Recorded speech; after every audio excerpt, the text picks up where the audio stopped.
go. Ready, cut.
it looks like 3 different ones.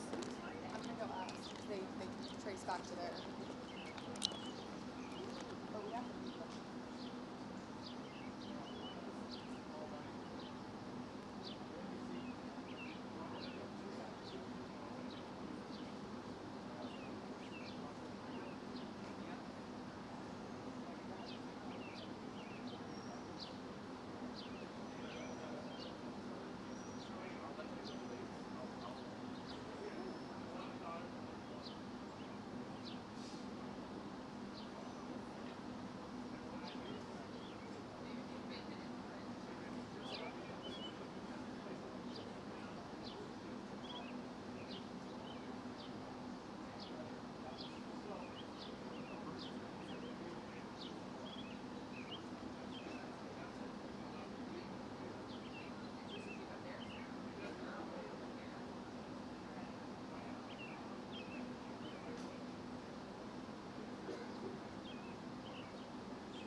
That's why we put them so far away. So what is it?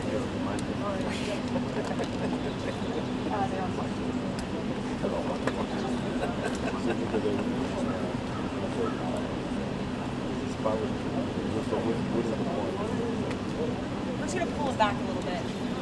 Just pick them up and bring the hit. Okay, that's fine. Whatever you want to do. Yeah, I mean they're all unplugged. They're unplugged. Okay, yeah, we're just gonna move them back Okay. so we don't.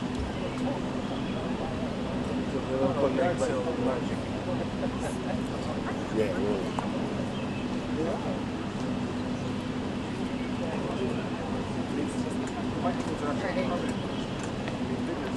I don't know whose is whose. This is mine. Whose? I'm not sure which one is White House. I think this one is, and this is CBS maybe. You know, just lay them right here. Okay. Because theirs wasn't even on. Got a call transmission to tell them that you guys unplugged. I told Elise. Yeah, but White House is expecting that. That's smart.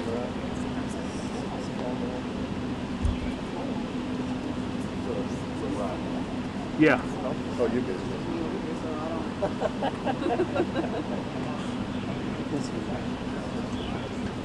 Is the gate open?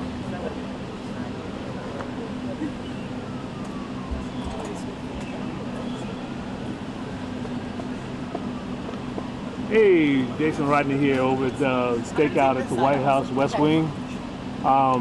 Hey man, how you doing? We had your microphone over at a strategic location and the staff unplugged it, so you won't hear any audio. Yeah, it's gone. They unplugged it. Well, I don't know. I don't know. That's something you guys got to talk to them about. Sorry, man. Okay, bye.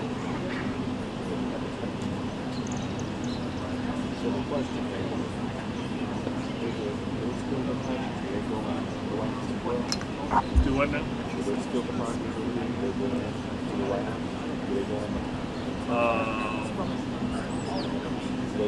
think all of them will?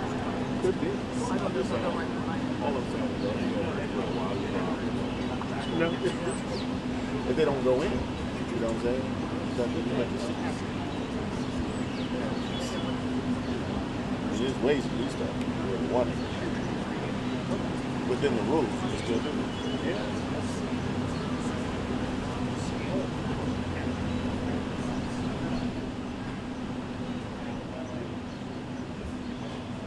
Well, you got one shot though. You know, it has to be different. But the first shot, I have to be different. Oh, that's yours? Oh my God. You gotta use the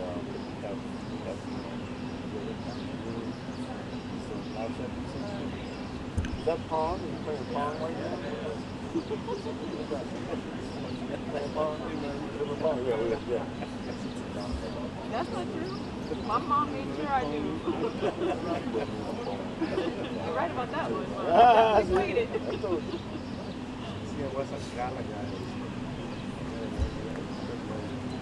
That's all right. I went out No, that's all right. Costco, they had the arcade with type and all that. Yeah. They have a lot of arcades now. They have The agent came out. gate open. Make sure you use your curve microphone. The column, yeah. The curveball filter.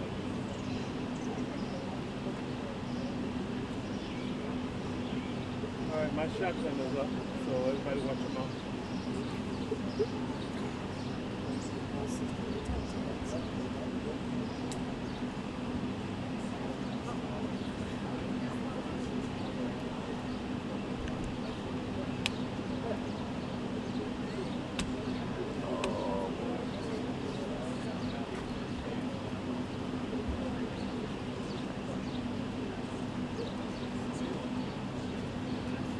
You looking for your cable? Looking for our microphone. The microphone's right here. They unplugged it. So there's no mics. You can put it I wasn't. We had it under the bush over there, and they came and undid it. Well, we're gonna have one. Yeah. Do what you need to do, sir. I don't know which one's ours. I'm guessing it's just cord. I think. Oh. Shit. I think the cable is still there. The cable, no? Oh, it is. Go plug into one of the cables, and I'll let you know if I hear it or not. Because one's mine. What are you trying to do? Go plug into the cable. Okay. Never mind.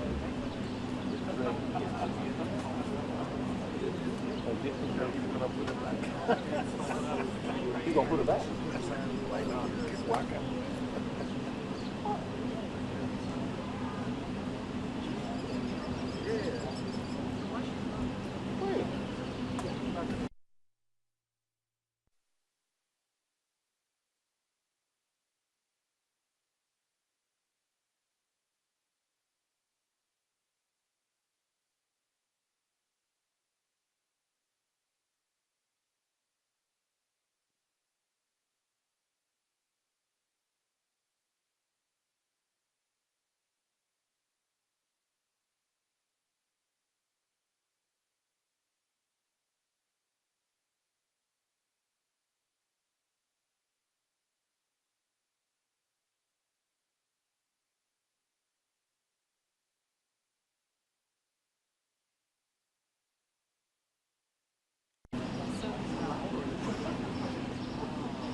What did you say?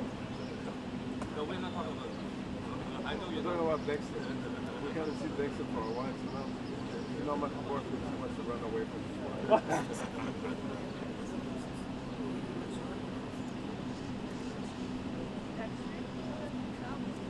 It likes to do this at arrivals. I don't know what it is. Yeah, it likes to supervise.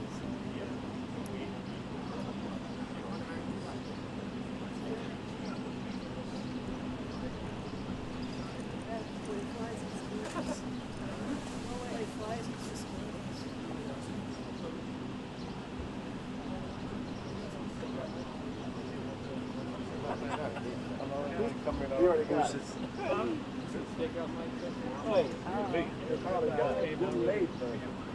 They picked it up and they took it back over. Don't go back to there. That's amazing. That's amazing. You go back They put it on the stand right here, on the other side of the boat. I called over. I told them. The White House, the Capitol, the press office, unplugged it. So we had it over there under the rubber. And they didn't want to overcome it. Okay. So, I put the camera on it. Well, apparently there were a couple of ants that were giving an argument. They couldn't have that.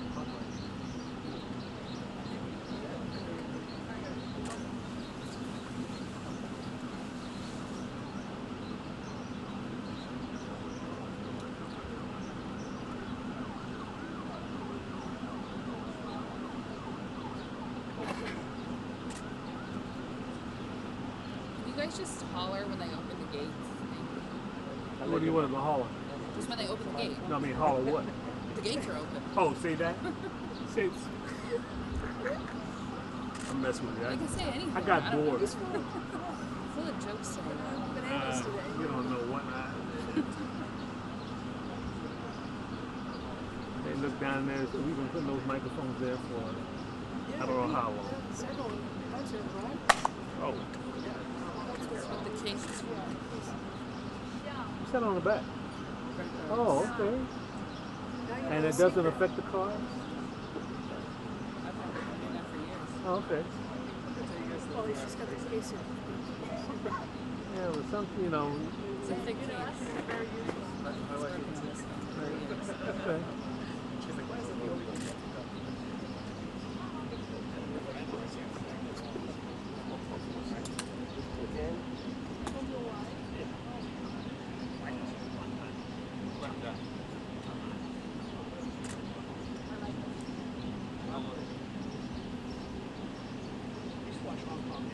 vacation tomorrow.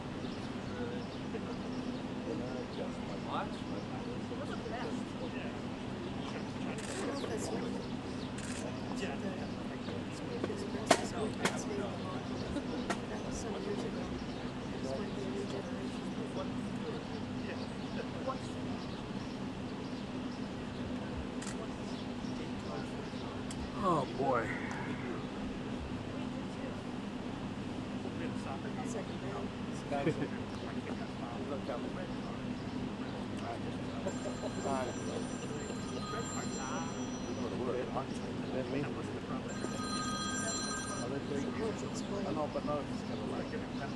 Hello.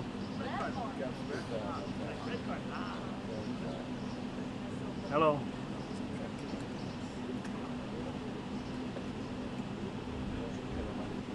Okay.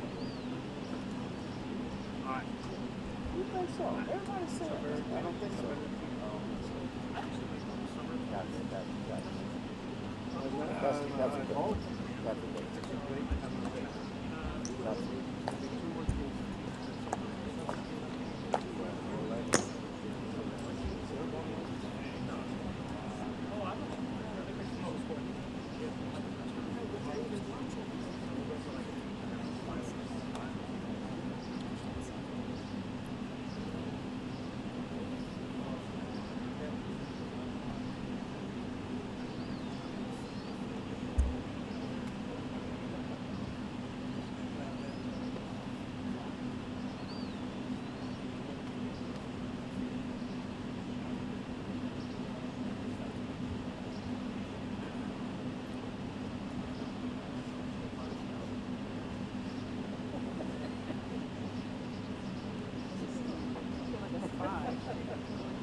Could you leave, please?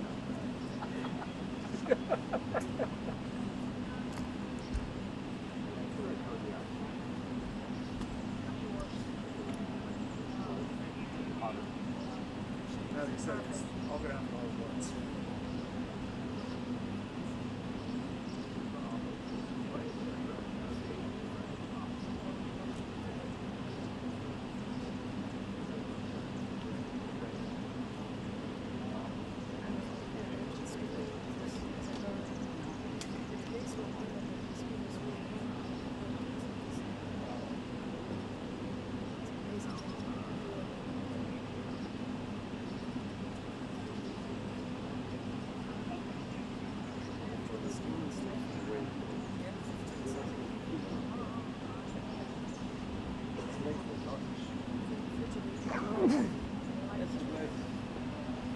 Thank you.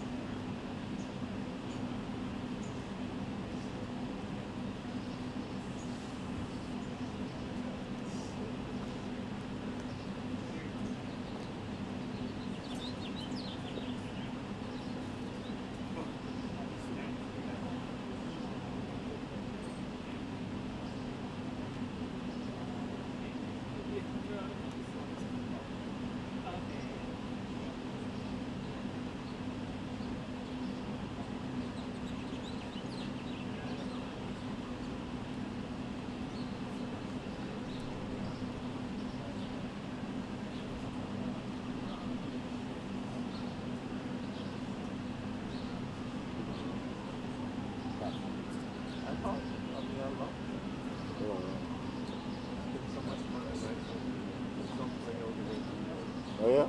Now,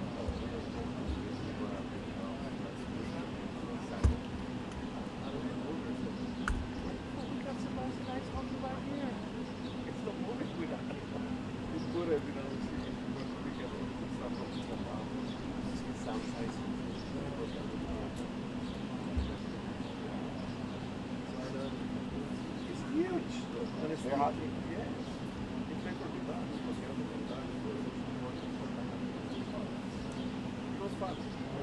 Still got his equipment.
back to Ohio.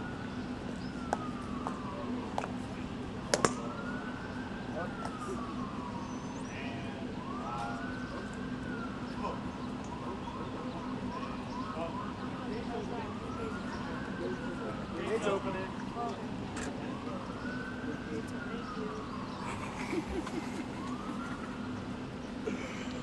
Oh boy.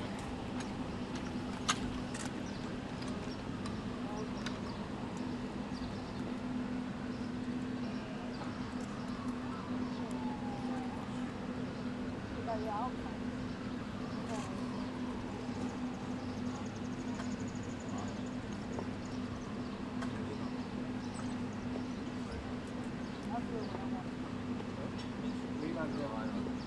You're not struggling.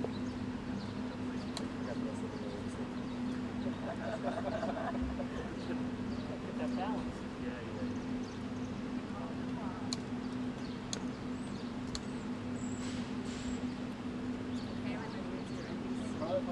What a cage rolling. Travel pool here at the White House. We are standing in the driveway awaiting the arrival of Prime Minister Mark Carney of Canada. We just got a 2-minute warning to his arrival. The gates are now open. 2-minute warning to Carney's arrival. We are live on pool 5.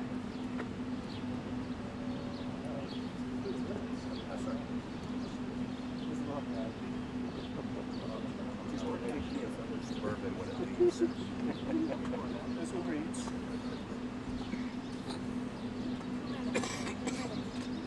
2 minutes.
Mr.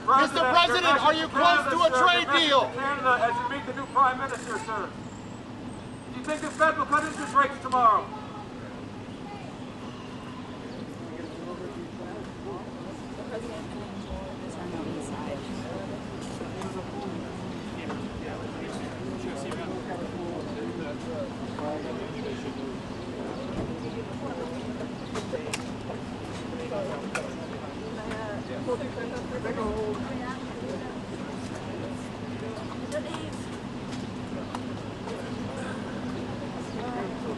Let's go.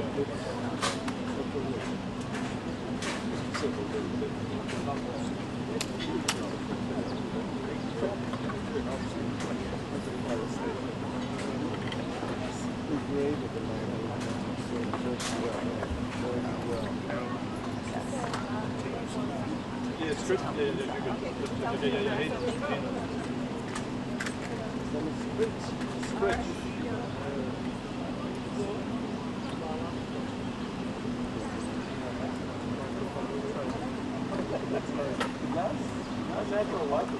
Yeah.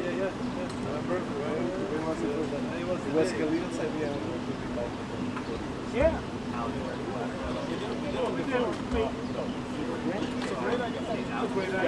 Oh, yeah.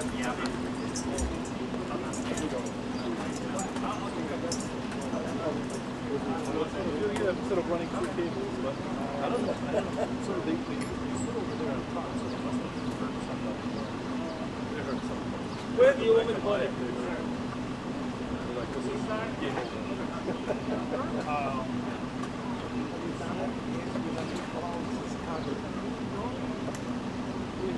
Since Zelensky.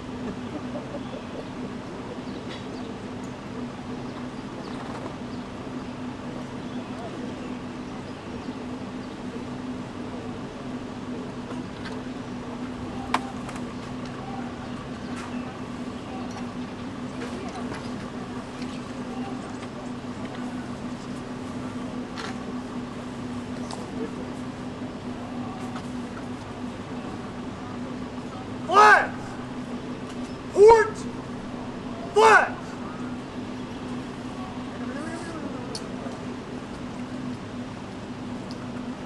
Yes, sir.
Stand here. Just watch the mic on their heads, please.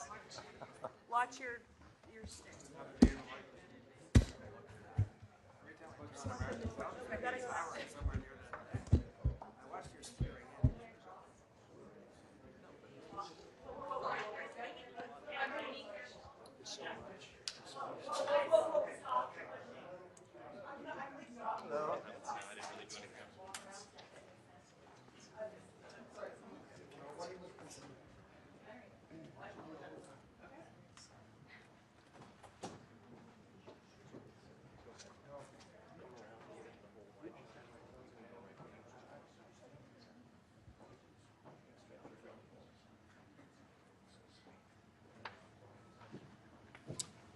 Thank you very much, everybody. It's a great honor to have Prime Minister Mark Carney with us. As you know, just a few days ago, he won a very big election in Canada.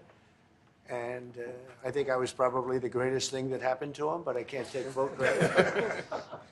His party was losing by a lot, and he ended up winning. So I really want to congratulate him. It was probably one of the greatest comebacks in the history of politics, maybe even greater than mine. You know?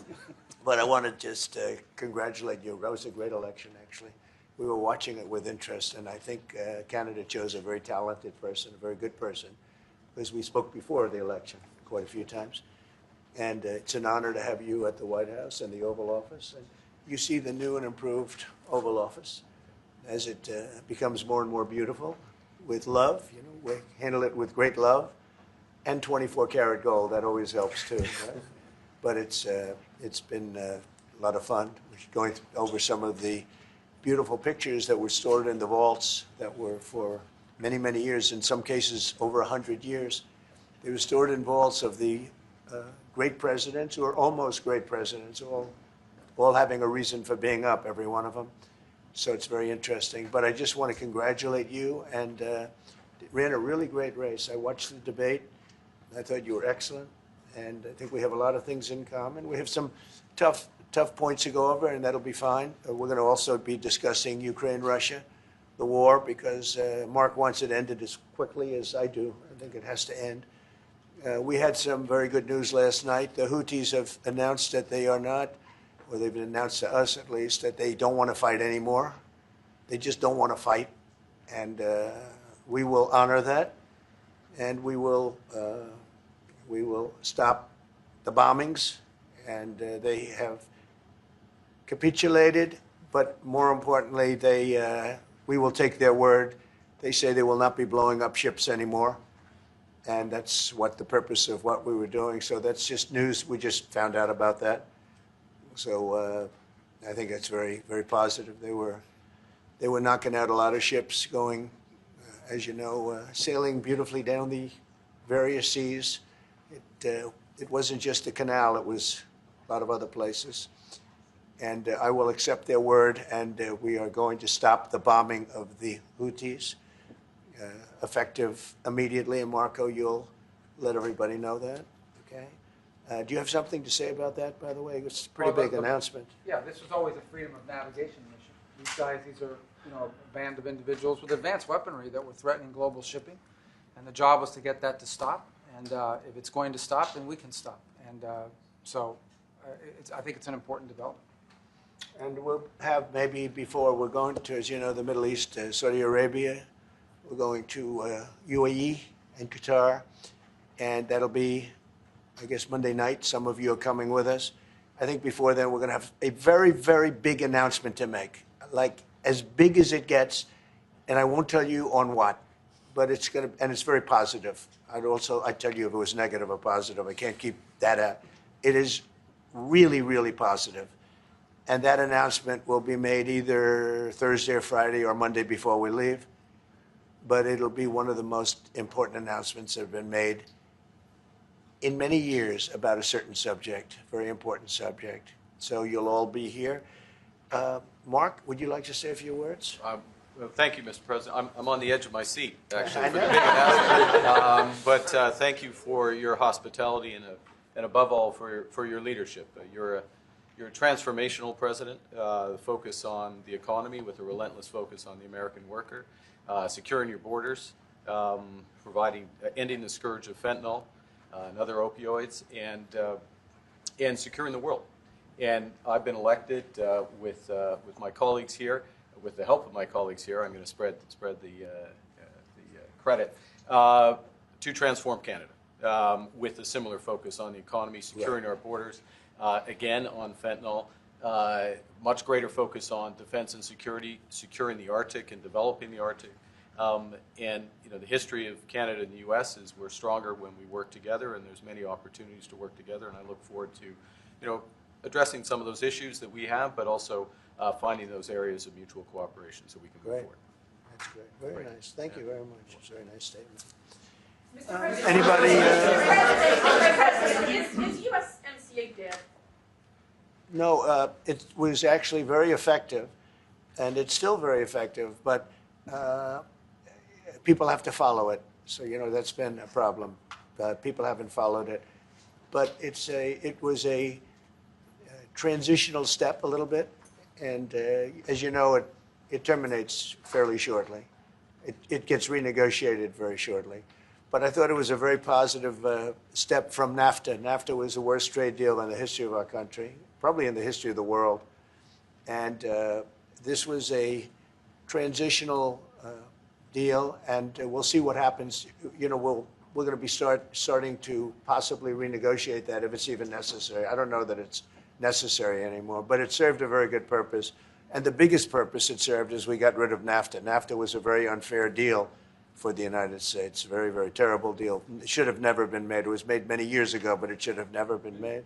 Yeah. As the President was concerned about Canada and the United States, would you like to see your first trade deal be with Canada? Our neighbors in the world? I would love that. Look, I have a lot of respect for this man, and I watched him come up, in a sense, through the ranks when he wasn't given much of a chance, and he ran a really great campaign. He did a really great debate. I think that debate was very helpful.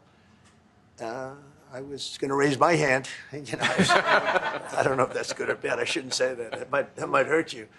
But no, he ran a really great election, I thought. And yeah, something could happen. Something could happen. Yeah, please. What's the top concession you want out of Canada? The top concession you want out of Canada? Concession? Yes. Friendship. But that's not a concession. No, we're going to be friends with Canada. Regardless of anything, we're going to be friends with Canada. Canada is a very special place to me. I know so many people that live in Canada. My parents had relatives that lived in Canada, my mother in particular. And no, I love Canada. I have a lot of respect for the Canadians. Wayne Gretzky, I mean, how good, the great one. You happen to have a very, very good hockey player right here on the Capitals, who I have a lot of respect. He is a big, tough cookie, too. He just broke the record. And he's a great guy. And, we had the team here, and I got to know a lot of the players. But now Canada is a very special place. Yeah, please. Mr. President, and Mr. Prime Minister, I'd like to get your response to this too. Mr. President, you have said that Canada should become the 51st state. Yeah. No. Well, I still believe that, but it takes two to tango, right? But no, I do. I mean, I believe it would be a massive tax cut for the Canadian citizens. You get free military, you get tremendous medical cares and other things. There would be a lot of advantages, but it would be a massive tax cut. And it's also a beautiful, as a real estate developer, I'm a real estate developer at heart. When you get rid of that artificially drawn line, somebody drew that line many years ago with like a ruler, just a straight line right across the top of the country. When you look at that beautiful formation when it's together, I'm a very artistic person, but when I looked at that beauty, I said, that's the way it was meant to be. But, I do feel it's much better for Canada. But we're not going to be discussing that unless somebody wants to discuss it. I think that there are tremendous benefits to the Canadian citizens, tremendously lower taxes, free military, which honestly we give you essentially anyway, because we're protecting Canada if you ever had a problem. But I think it would really be a wonderful marriage, because it's two places that get along very well. They like each other a lot. Well, if I may, as you know from real estate, there are some places that are never for sale. That's true. We're sitting in one right now, Buckingham Palace that you visited as well. That's true. And having met with the owners of Canada over the course of the campaign last several months, it's not for sale, won't be for sale ever. But the opportunity is in the partnership and what we can build together. And we have done that in the past. And part of that, as the President just said, is with respect to our own security. And my government is committed for a step change in our investment in Canadian security and our partnership. And I'll say this as well, that the President has revitalized international security, revitalized NATO, and us playing our full weight in NATO, and that will be part of it. And they have, I must say, Canada is stepping up the military participation, because Mark knew, they were low, and now they're stepping it up, and that's a very important thing. But never say never. Never say never. What are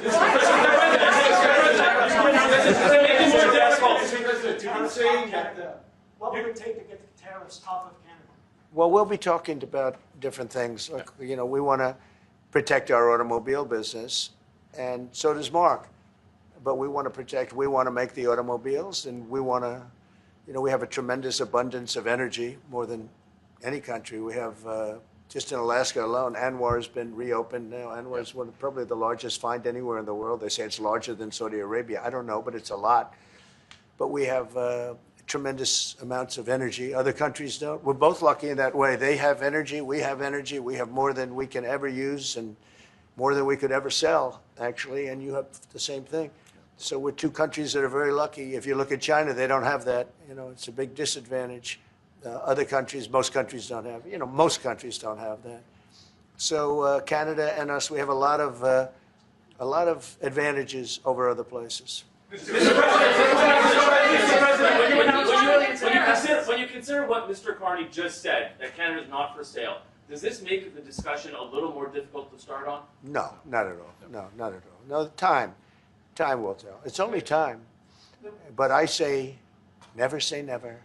I've had many, many things that were not doable, and they ended up being doable, and only doable in a very friendly way. But if it's to everybody's benefit, Canada loves us, and we love Canada. That's, I think, the number one thing that's important. But we'll see. I mean, over time, we'll see what happens. China. I was hoping you can clarify something. Earlier this morning in Capitol Hill, Secretary Besson said that there have been no negotiations yet with China. You have said something different. They want to meet, and they're doing no business right now. And those ships are turning around in the Pacific Ocean. Big turn. Those are big ships. Those ships take about 10 miles to turn. And, we lost $1 trillion to China on trade because of an incompetent president that we had who preceded me, grossly incompetent. You're finding it out more and more now. And by not trading, we're losing nothing. So we're saving $1 trillion. It's a lot. But they want to negotiate, and they want to have a meeting, and we'll be meeting with them at the right time. But you haven't met with them yet.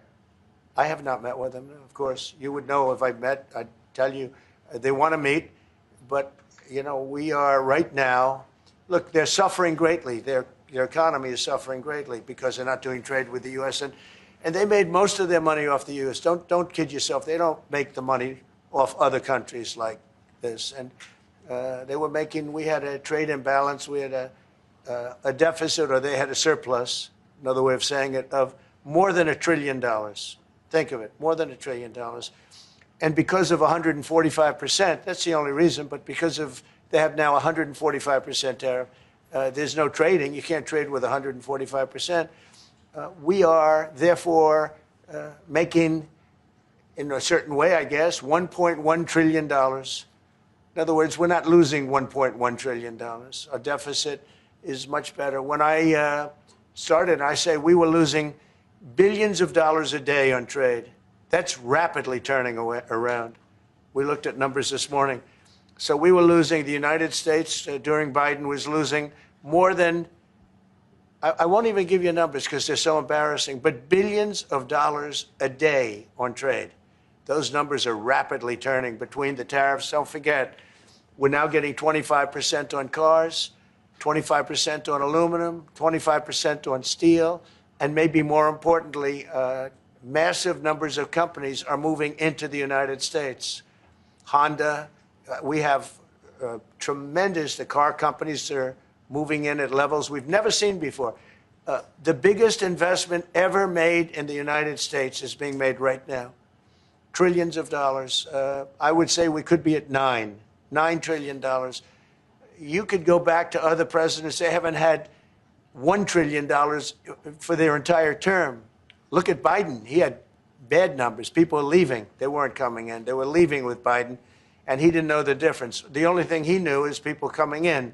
You know who they were? Illegal immigrants, okay, from prisons, from mental institutions, from all sorts of places that weren't good, from gangs, from Venezuela.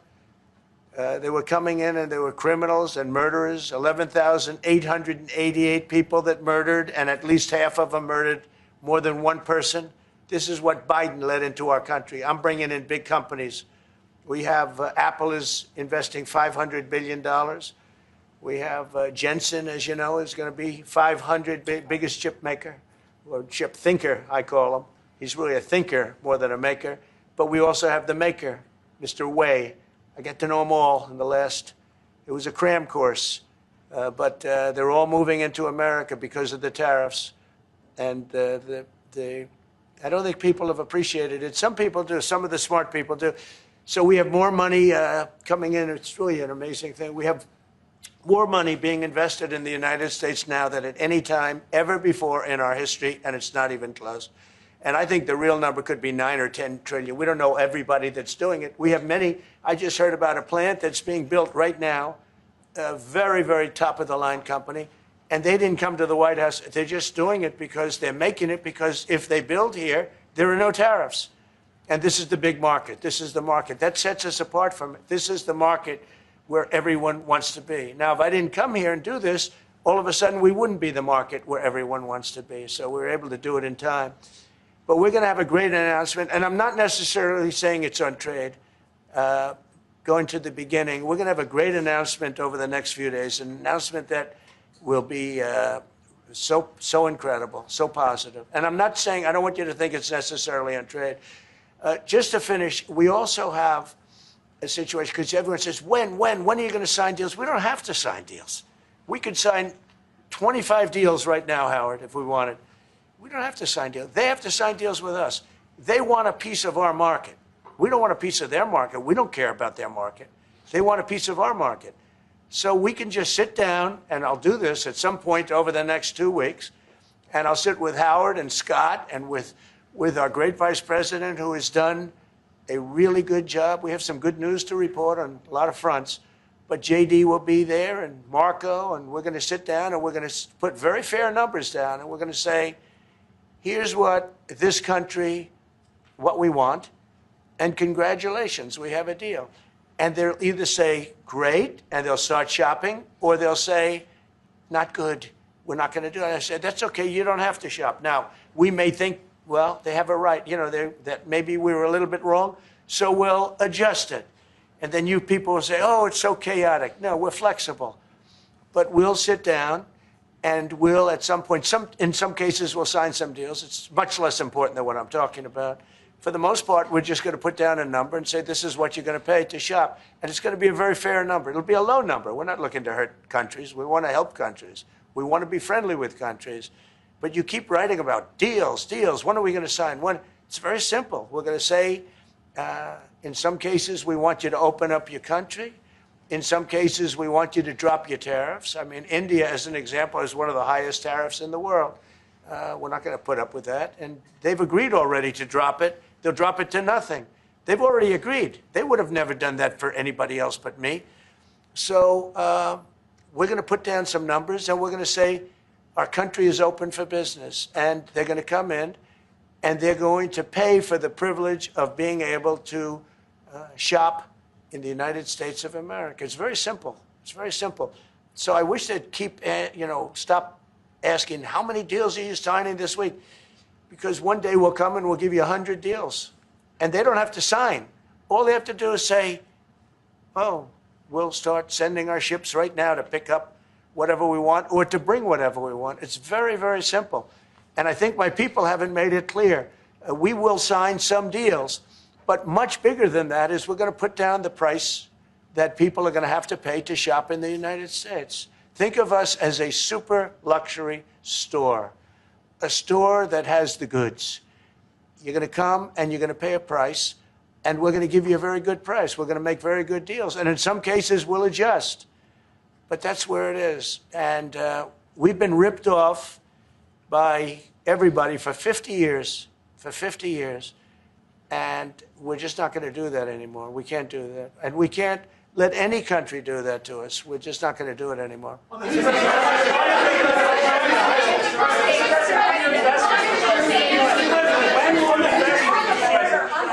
can you tell us a bit more about the deal that you've reached with the Houthis? No, it's not a deal. They've said, please don't bomb us anymore, and we're not going to attack your ships. And where did you hear about that?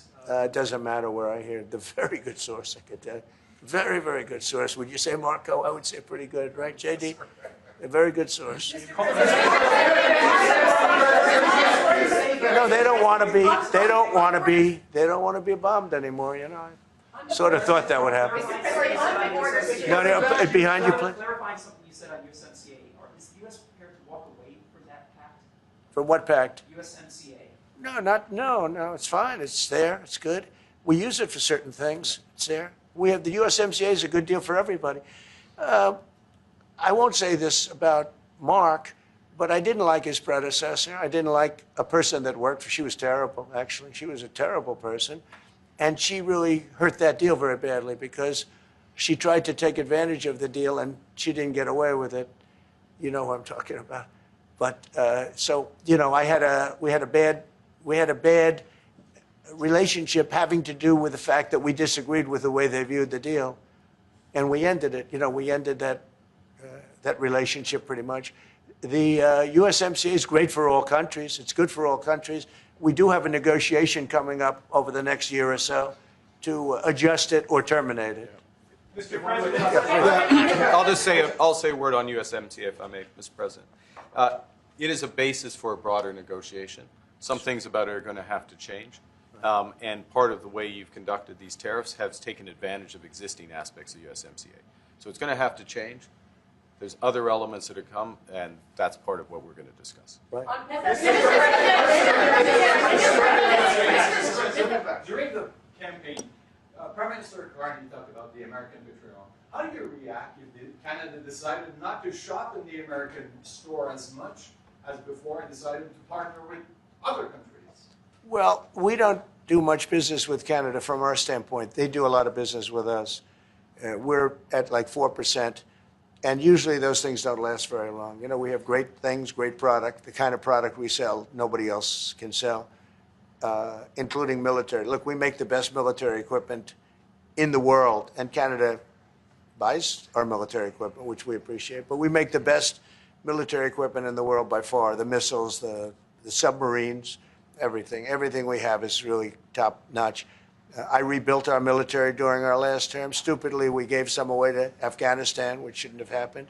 But that was, I think it was the most embarrassing moment in the history of our country. It was just very incompetent people. But if you look, the man that's now the head of our Joint Chiefs, he led the attack on ISIS for me. That's why he's the head of the Joint Chiefs. And Raisin Kane, he was unbelievable. And as you know, we defeated ISIS in 3 weeks. It was supposed to take 5 years. We did it in 3 weeks. And he ran the campaign. I said, I like him. But I knew him before. I went to Iraq, and we agreed to a plan, and that was the plan. And as you know, we did it in record time. So we have, you know, we have the best equipment in the world. We have the best, a lot of things. And but Canada, it does a lot more business with us than we do with Canada. Yeah. Mr. President, your investments, Mr. President, when do you think the investments that you've announced, the trillions, will finally hit economic data this year?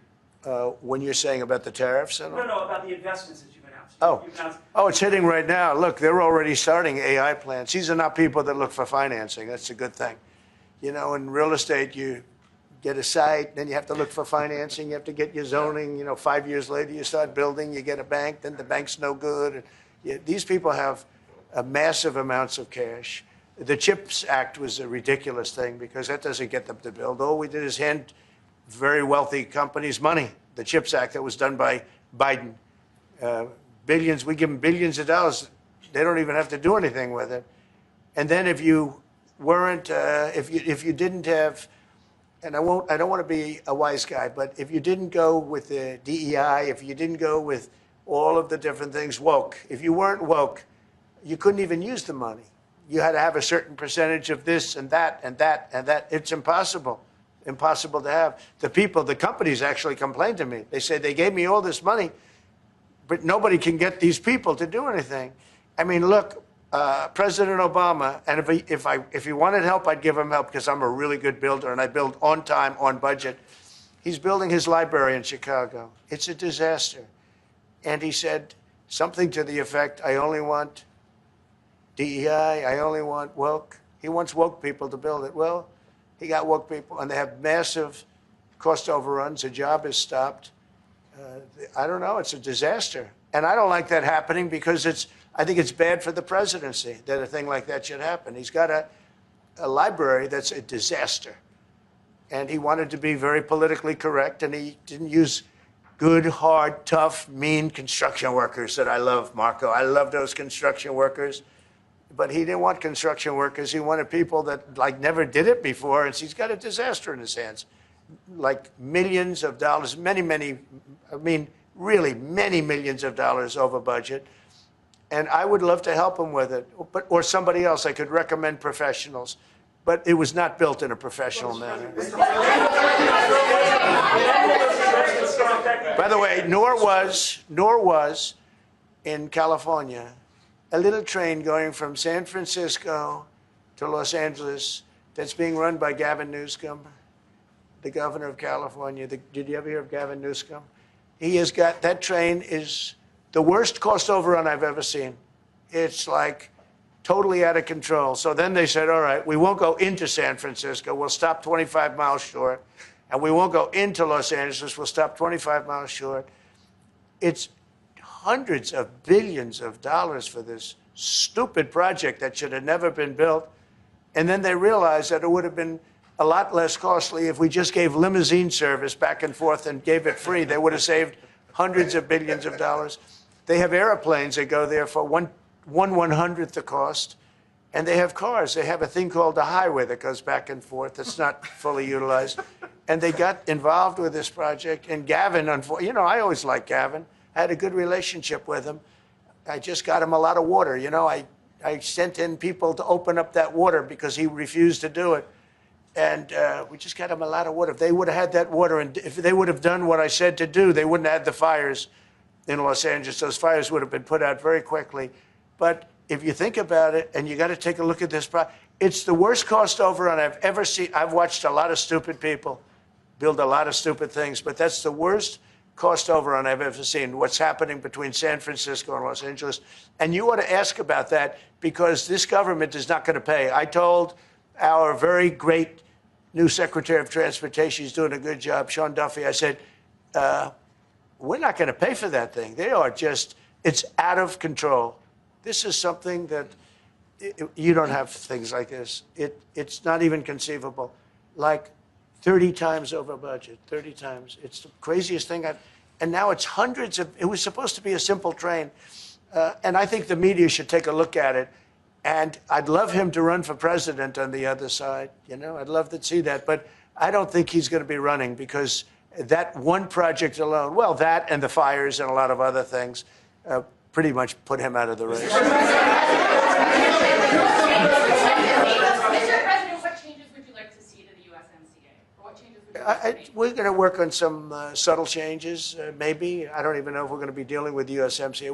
We're dealing more with concepts right now. Look, right now, we're doing trade. We have trade. They're paying a tariff on cars and steel and aluminum. And I think we have a baseline of 10% or something like that for the tariffs. But we're getting along very well. Right now, going no further, but we have an agreement. We did something with even parts. You want to discuss that, Howard, with respect to Canada, which helps Canada out? Sure. So we've made an arrangement with the car companies that 15% of their USMCA parts are included, and then 15% of foreign parts from the manufactured suggested retail price are not tariffed to help domestic manufacturing really thrive. So it gave them a chance to be able to build their car parts factories if they're going to. A lot of these companies already have factories, and what they have to do is just fill them out. But they're able to build them in the United States, so we gave them a pretty substantial period of time. Just to clarify, Mr. President, is there anything the Prime Minister can say to you today to change your mind on tariffing Canada? Tariffing cars? Tariffing Canada. Is there anything he can say to you in the course of your meetings with him today that would get you to lift tariffs on Canada? No, Why not? just the way it is. What's your- what's your- First state, Yeah. if Canadians don't want it, would you respect that? Sure, I would. But this is not necessarily a one-day deal. This is over a period of time they have to make that decision. Yes, go ahead. Yeah, if I may. Well, if respectfully, Canadians' view on this is not going to change on the 51st state. Secondly, we are the largest client of the United States in the totality of all the goods. So we are the largest client of the United States. We have a tremendous auto sector between the two of us, and the changes that made have been helpful. 50% of a car that comes from Canada is American. That's not like anywhere else in the world. And to your question about is there one thing? No, this is a bigger discussion. There are much bigger forces involved, and this will take some time and some discussions, and that's why we're here, to have those discussions, and that is represented by who's sitting around the table. See, the conflict is, and this is very friendly. We're not. This is not going to be like we had another little blow up with somebody else. That was a much different. This is a very friendly conversation, but we want to make our own cars. We don't really want cars from Canada, and we put tariffs on cars from Canada, and at a certain point, it won't make economic sense for Canada to build those cars. And we don't want steel from Canada because we're making our own steel, and we're having massive steel plants being built right now as we speak.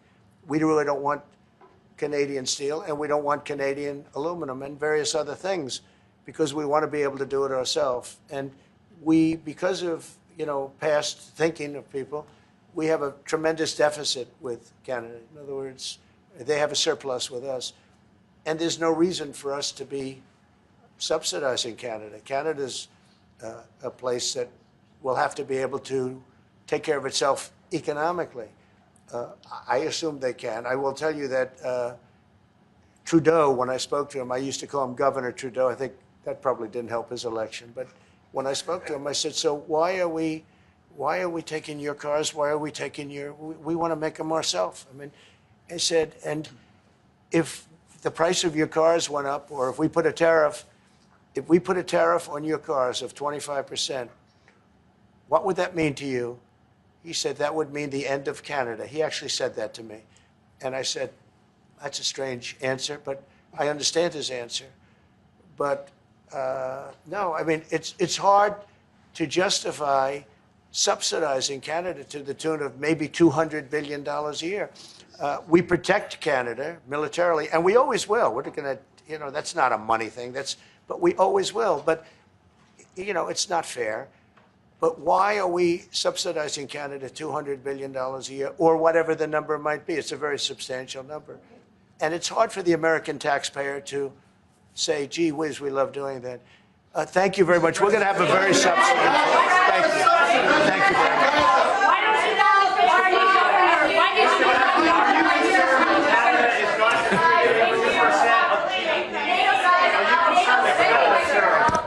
NATO spending?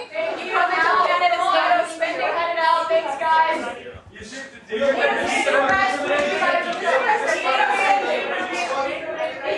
Why don't you call him the governor? Why do you call him Prime Minister? Thanks guys, we're out. Thank you. Are you going to go to the World Cup games? Thanks, guys. Keep going. I'm just waiting for my pen. Thank you. Sorry. Good movie. Thank you. Thank you.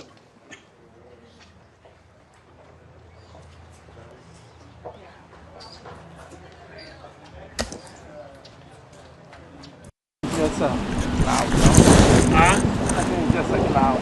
Yeah, I think so. But be prepared. Be prepared, yeah.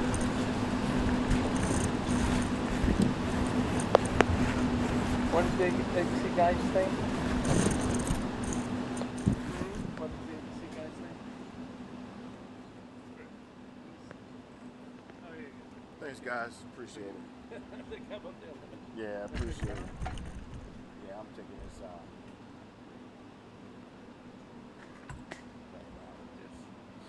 Is that your camera running on the floor?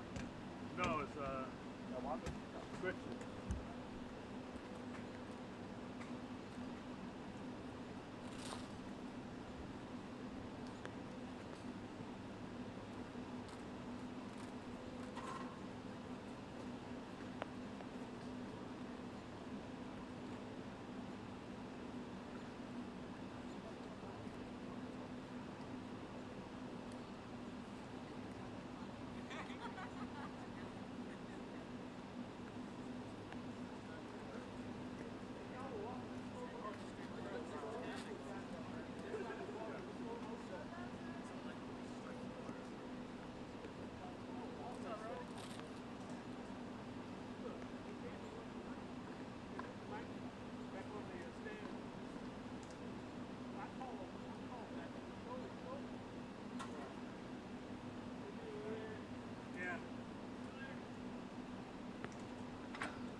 Hey, I think this is yours, Jay's.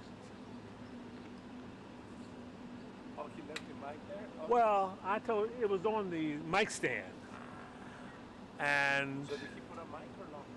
well, matter of fact, this is I got an RE50, so this is it. that's it. I'm gonna scare him and say, Jay, where's my microphone? I was about to tell you, man.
نواف تعال.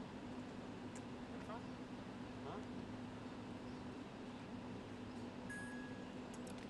تمام. يعني عايزها تقول ازاي احنا من امام بيتك يا جماعه دخلنا جوا شوي نرجع على الجنة شوي.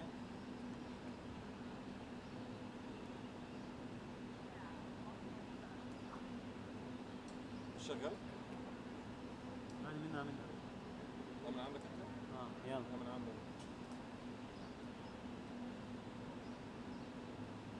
يلا.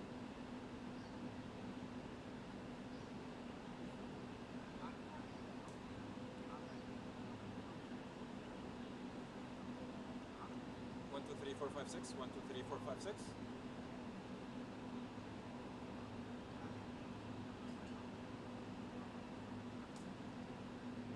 رولا اوكي.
تتحرك؟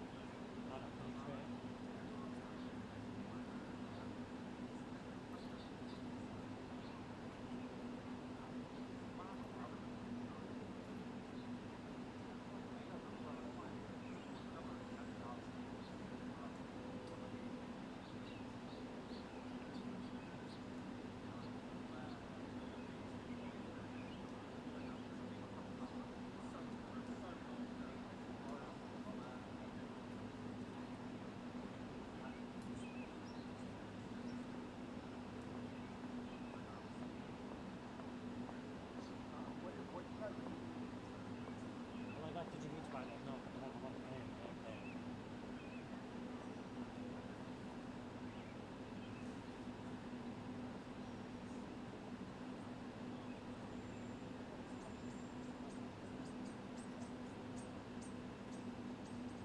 غيبي يلا غيبي.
نعم صحيح رولا. قال الرئيس الأمريكي دونالد ترامب إن الحوثيين أبلغوهم بأنهم يريدون وقف القتال ووقف استهداف السفن الأمريكية في البحر الأحمر، وقال دونالد ترامب إنهم استسلموا بسبب الضربات الأمريكية الموجعة، وذكر أيضا بأنه سينفذ الوعد وسيوقف هذا القصف الأمريكي فورا، خاصة أن هذه السفن الأمريكية لن تستهدف مرة أخرى في البحر الأحمر.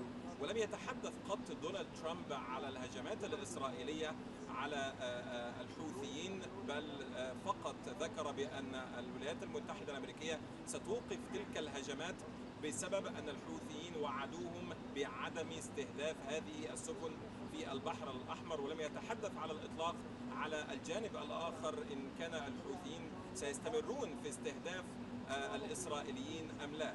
هذا من جانب. من جانب آخر الجميع ربما هنا رولا يتحدث على هذا الأمر الكبير الذي ذكره دونالد ترامب في خلال لقائه مع رئيس الوزراء الكندي. أمر كبير وإعلان كبير جدا سيتم الإعلان عنه كما ذكر ترامب ربما يوم الخميس أو الجمعة أو الاثنين قبل سفره ورحلته إلى الشرق الأوسط، التي ستشمل كما نعلم المملكة العربية السعودية وقطر والإمارات. ولذلك هناك حالة من عدم وجود أي أخبار عن هذا الإعلان الكبير الذي وصفه بالكبير والكبير جدا.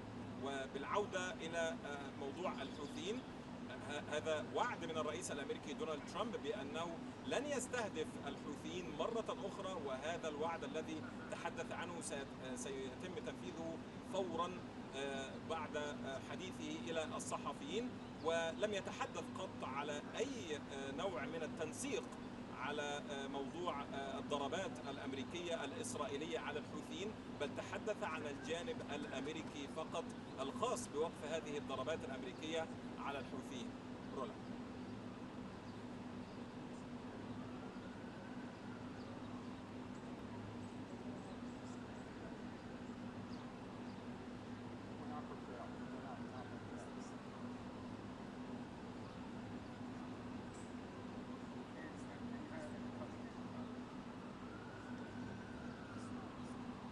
هو ذكر في الحقيقة الاثنين، يعني ذكر بعدم استهداف السفن، ومرة أخرى ذكر بعدم استهداف السفن الأمريكية. كان مطلب حثيث لدى الإدارة الأمريكية للحوثيين بألا يستهدفوا الملاحة البحرية في البحر الأحمر بشكل عام، وألا يستهدفوا السفن الحربية الأمريكية في البحر الأحمر بشكل خاص.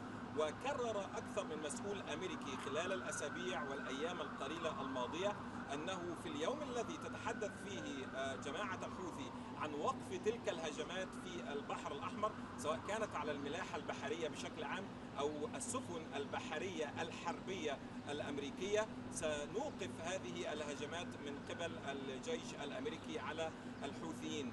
وربما ركز دونالد ترامب على هذه النقطة تحديدا، بأنه تعهد من قبل الحوثيين بأنهم لا يريدون استهداف هذه السفن مرة أخرى، ولا يريدون استمرار لعمليات القتال. وكان يتحدث بنوع من الفخر بأنهم استسلموا على حد وصفه بالترجمة الدقيقة.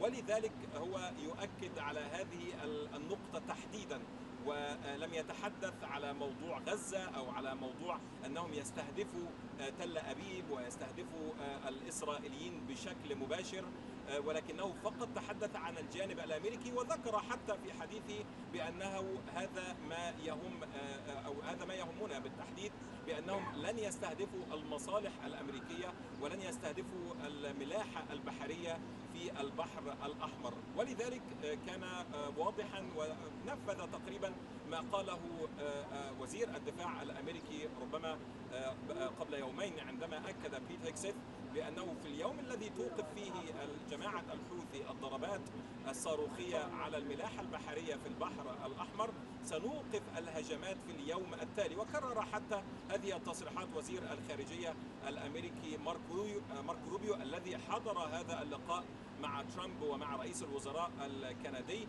وأكد فيه بأننا سنوقف هذه الهجمات بسبب أننا لا نريد تدمير الحوثيين، ولكننا ربما سنستمر إذا استمروا مرة أخرى في استهداف الملاحة البحرية بشكل عام واستهداف السفن الحربية الأمريكية بشكل خاص.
تعمل حاجه للسوشيال ميديا ينفع؟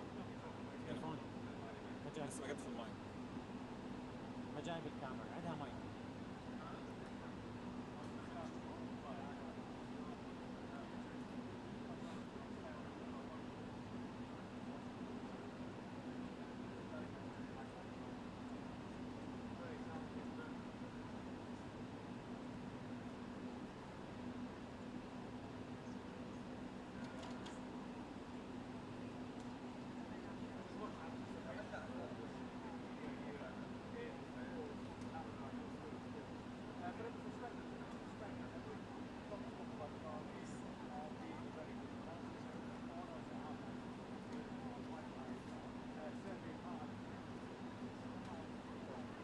all the way out, finish here.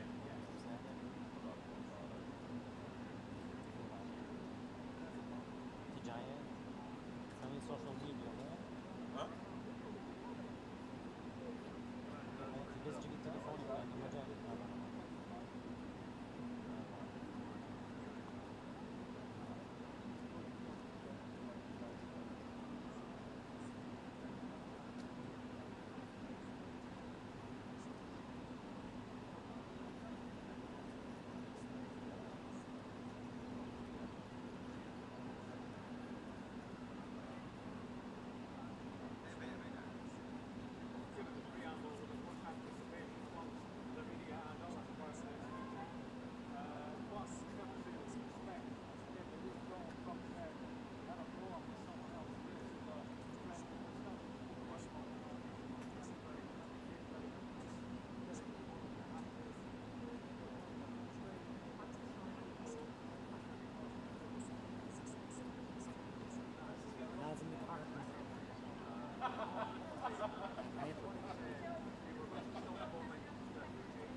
don't think so? Don't think so. Don't know the guy. You don't have the power? Hey, Carl. How are ya? I'm gonna shout to see if he'll come over. Yeah. I don't know.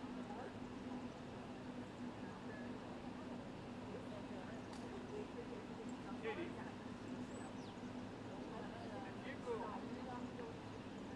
you go over to Luigi, get my small little blue sound bag, bring it over, I can give you the stick to throw in case he does walk over. But I don't think it will. I don't think he will. I don't think he will. Okay. But how about I come stand next to you and try? Sure. How did you do that? There's a little smile. It's my big hot take takeaway. Yeah. Is this cool? Like hot? This hot? right here? Yeah. Okay. I'm going to stand right here and see if he'll say something. Or maybe Dom. You know what? I bet I can get one of the ministers to come over. The ministers know me. Prime Minister.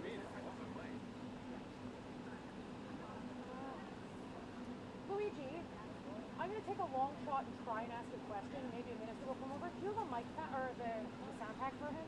For Scott? Sound bag? Might as well try, right? Yeah, just get my sound bag. Might as well try.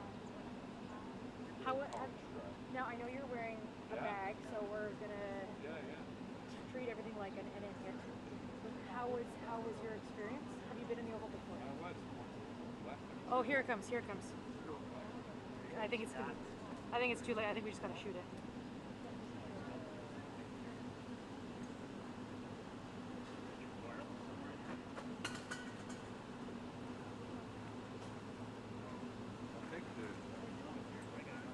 I guess.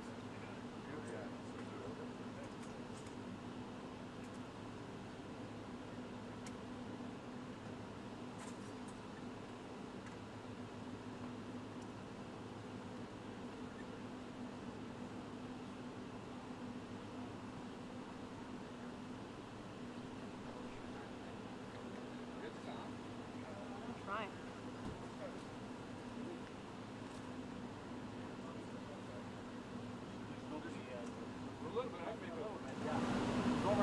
Yeah, go around. Am I blocking someone's spot? Okay. You tell me to move. You're kind. I appreciate you. We're Canadian. We're very polite. Hey, nice to see you. Nice to see you too.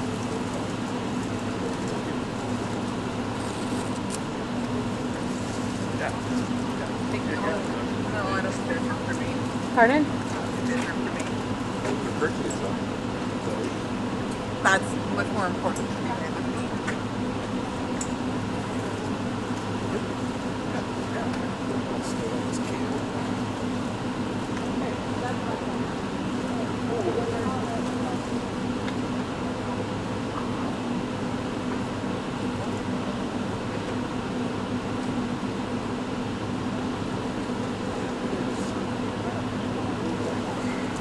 Full camera's right here. Sorry. People pay good money for this guy.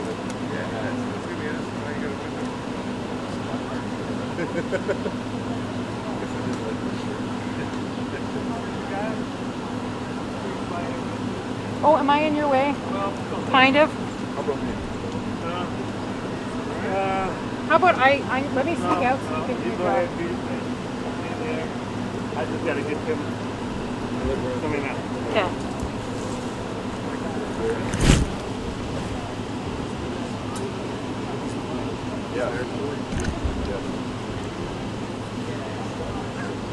I'm sure he won't come over, but we're gonna try it. Oh, Jesus. As we do.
Comes to Amaravati Today.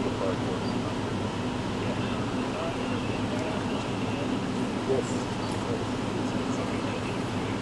No, he's going to call him at the 3 feet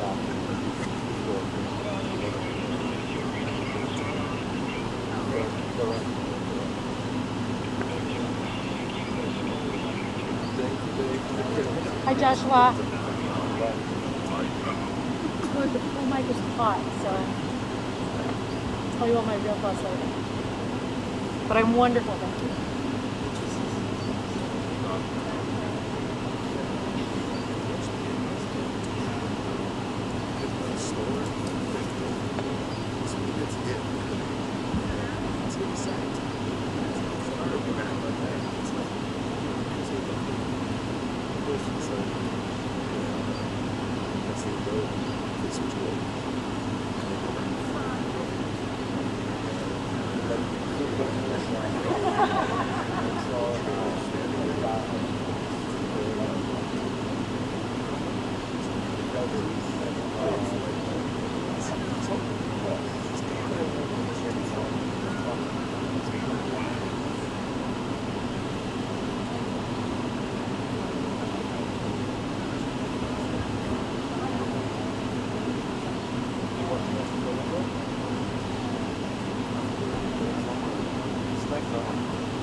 Harry, is he en route? Not yet.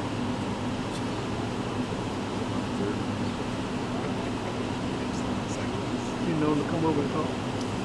No, but you know what? I wouldn't be surprised if some of the Canadian cabinet ministers came over. But I don't know.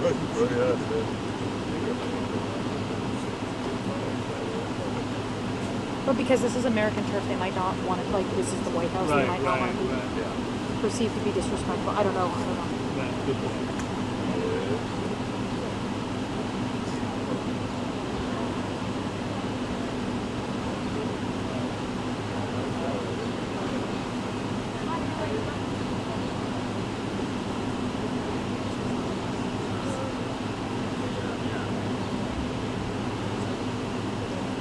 where all the cool kids hang out, John.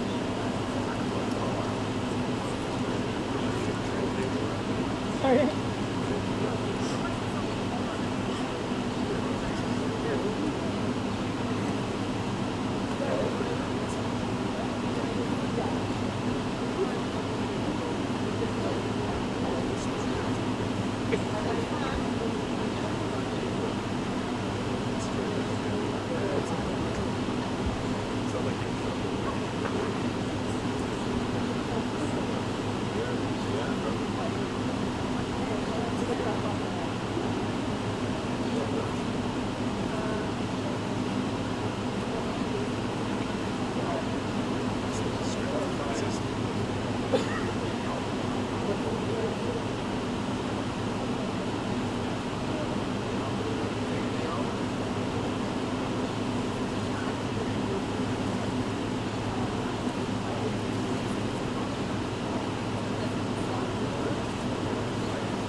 Doesn't take much to get. And I'm looking right at it. I said, yeah, it's a wrong.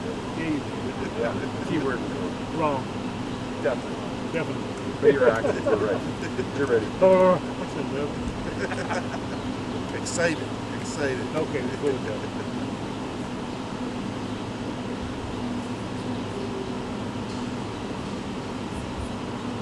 All right, sorry about that. Yeah, don't worry about it. You're good. You're good. You're good.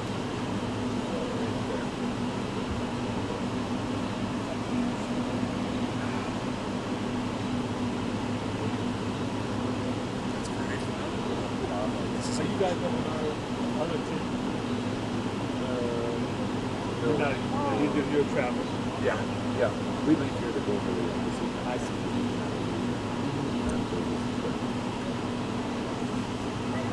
Good. Free?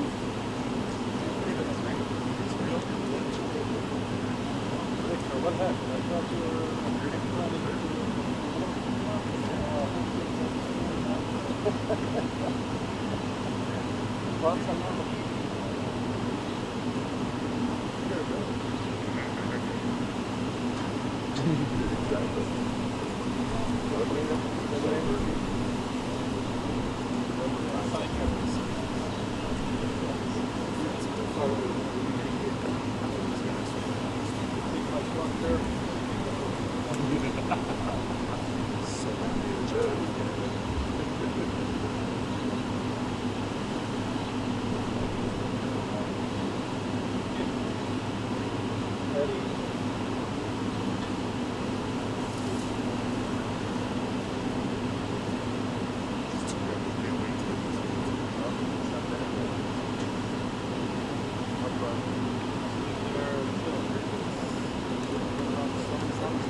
Peter Navarro.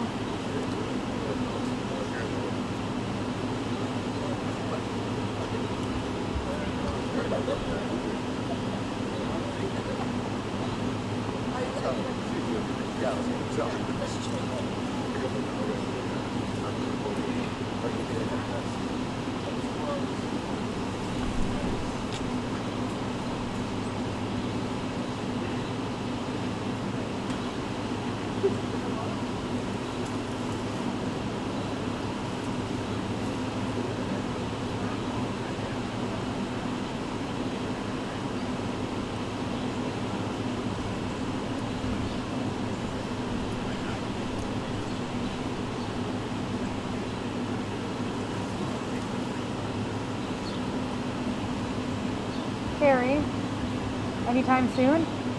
Soon. What does that mean? Imminent. Yeah, when are you going to say that? Soon, like yesterday. I'll know, yeah, I'll get it 2 minutes morning. Okay. I gotta do a hit at 2 o'clock and I don't think I'm gonna make it. I think they're gonna have to push down in the lineup. That's like 6 minutes.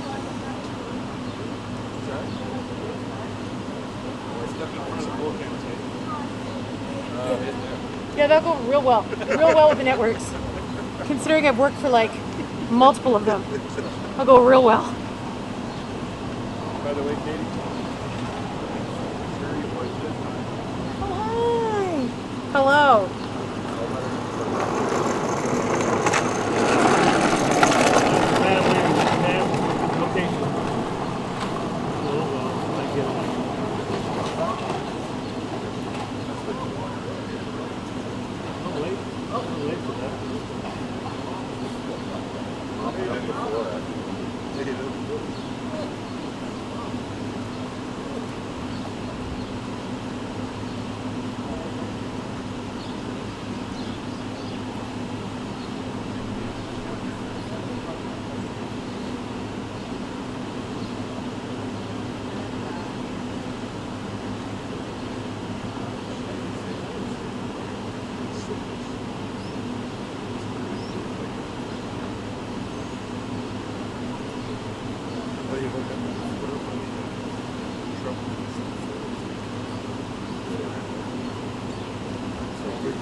No. Terry? He's not. Hold on. Josh is looking for you.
So we should be out in a minute soon.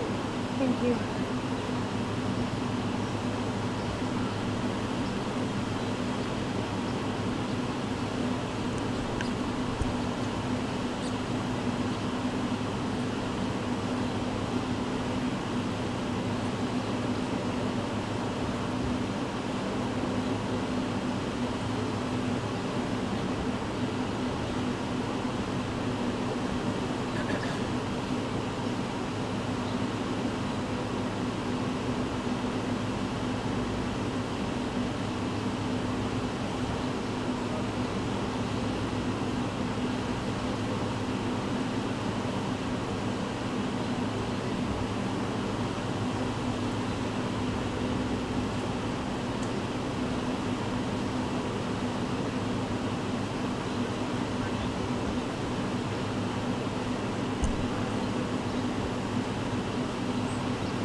Minister McGinty.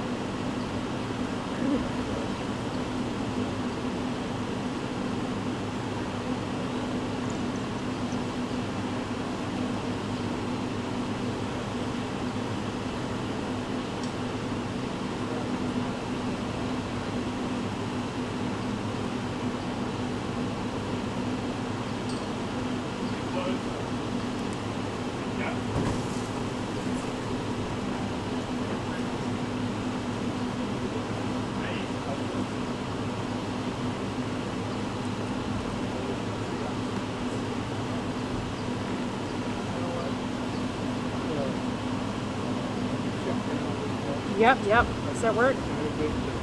Yep.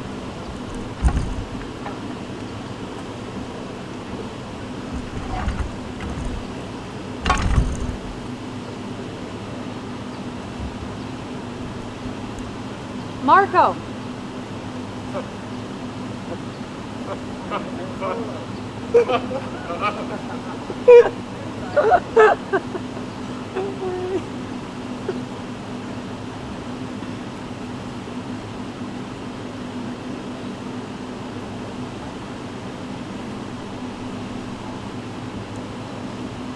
Minister LeBlanc, to get you to come over for a quick.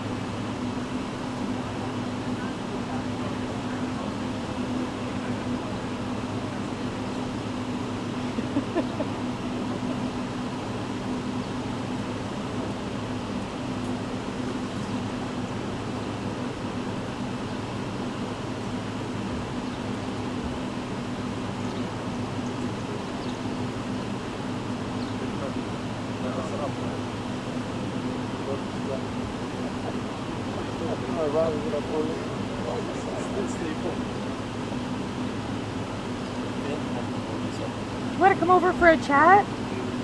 Come on, it'll be great. It'll be great.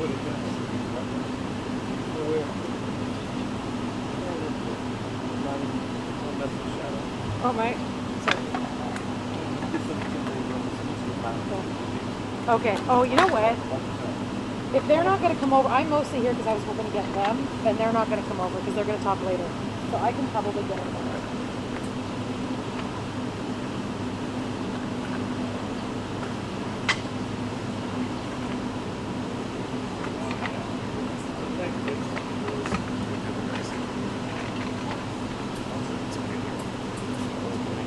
Oh, there we go. Thank you. I think it's a little bit advanced.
They're allowed to have any more friendly.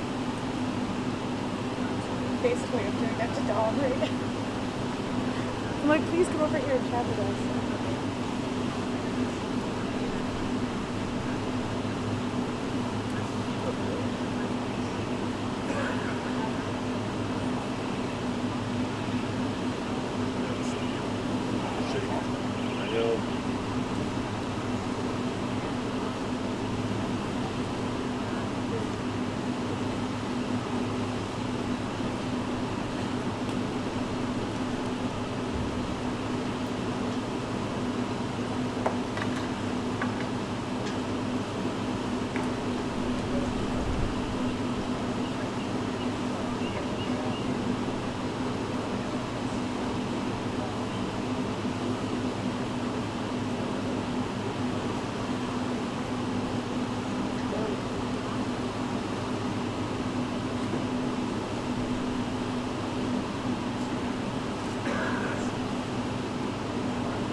Prime Minister, how did the meeting go, sir, with President Trump?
I wasn't recording.